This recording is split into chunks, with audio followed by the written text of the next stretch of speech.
In the glittering courts of Tudor England, where kings and queens shaped the fate of nations, another world thrived in the shadows.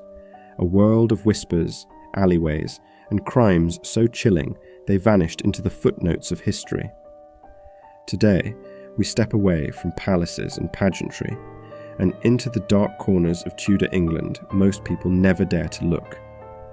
Our story begins in London, in the 1530s, when fear hung as thick as the smoke that curled above the city's crowded streets. The reign of Henry VIII was marked by political terror, but hidden beneath the royal executions were killers who operated without crowns, without courts, and without mercy. One of the earliest was known only as the Fleet River Strangler. The Fleet River, once a flowing stream before it became a reeking sewer, was the perfect place for a body to disappear. Between 1524 and 1532, several women, mostly washerwomen and alehouse workers, vanished along its banks. Their bodies, when found, bore the same marks: bruises on the neck, wrists tied with coarse rope, and stones placed carefully on the chest. No one was ever arrested.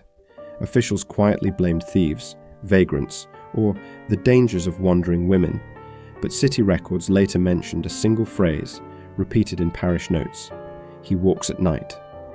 Whoever he was, he vanished as suddenly as the killings began. Further north, in Yorkshire, another figure terrorized travellers. His name was William Black Billy Oyston, a former soldier turned highwayman. But Oyston wasn't just a robber, he was a murderer with a soldier's precision. After the Battle of Flodden, he disappeared from military roles and reappeared on the Great North Road, preying on merchants and messengers. He used military tactics to ambush wagons, and survivors described him as calm, silent, and utterly cold. Within 5 years, more than 20 bodies were found along the road, all killed by a single clean blade, wound to the heart. Oyston was finally captured in 1543 after a rare mistake. He left behind a broken spur marked with the king's insignia. On the scaffold, he confessed nothing, but chroniclers noted that he went to his death smiling, an expression many believed he had worn over every victim. But not all Tudor killers carried weapons. Some wielded something far more dangerous: charm. In Kent, a woman named Alice Tankerfield became infamous among those who dared speak her name. Alice was a midwife, trusted, respected, and welcomed into the most private spaces of village life. But in the late 1550s, families began noticing a pattern. Healthy infants suddenly died. Elderly relatives passed away unexpectedly after Alice's visits, and each time, Alice quietly inherited small gifts, coins, or favours from the grieving families. When suspicions grew, an investigation uncovered a hidden pattern of poison. Alice had brewed deadly concoctions from herbs she claimed were meant to ease pain. No one knew how many victims she had, but parish notes hint at more than a dozen. Her trial was swift. As she stood before the judge, she simply said, "I only ended suffering." But the suffering she ended was often tied to money. She was hanged in Maidstone, the crowd silent as the rope tightened. Yet, one Tudor criminal stands out not for brutality, but for boldness. In 1569, London was rocked by a series of astonishing thefts carried out by a man named Nicholas Jennings, a master forger and con artist. Jennings crafted fake seals, signatures, and royal warrants so perfect that even seasoned officers couldn't tell the difference. His grandest crime came when he forged an entire set of documents claiming he was a royal tax collector. For months, he travelled through Essex and Suffolk, collecting taxes with polite smiles and stamped paperwork that looked impeccably official.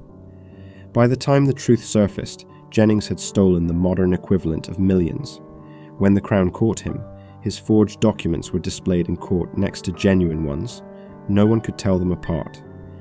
Jennings died on the gallows, insisting that if he'd been born noble, he would have been praised as gifted. History, however, remembered him only as a brilliant criminal, but the darkest figure of all may have been a woman who became known as the Saffron Walden Widow. Her real name was Margaret Heywood. Between 1577 and 1582, 3 of her husbands died mysteriously, each leaving her their property. The first was said to have fallen from a ladder. The second collapsed suddenly at supper. The third simply never woke up. Rumours swirled, but nothing could be proven, until a neighbour, suspicious of Margaret's constant wealth, reported her for witchcraft. During questioning, Margaret broke. She confessed not to witchcraft, but to murder.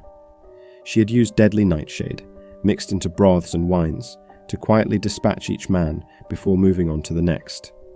She calmly explained her motive: security. A woman must make her own way, she said, when the world gives her none. She was executed in Chelmsford at dawn, leaving behind a chilling reminder that monsters in Tudor England came in many forms. These stories paint a different picture of Tudor life, one far removed from royal tapestries and glittering banquets. For every king who demanded loyalty, and every queen who shaped history, there were killers who walked unnoticed in the streets, alleys, forests, and marketplaces of England. Men and women whose names were whispered only in parish books, court transcripts, and dying confessions.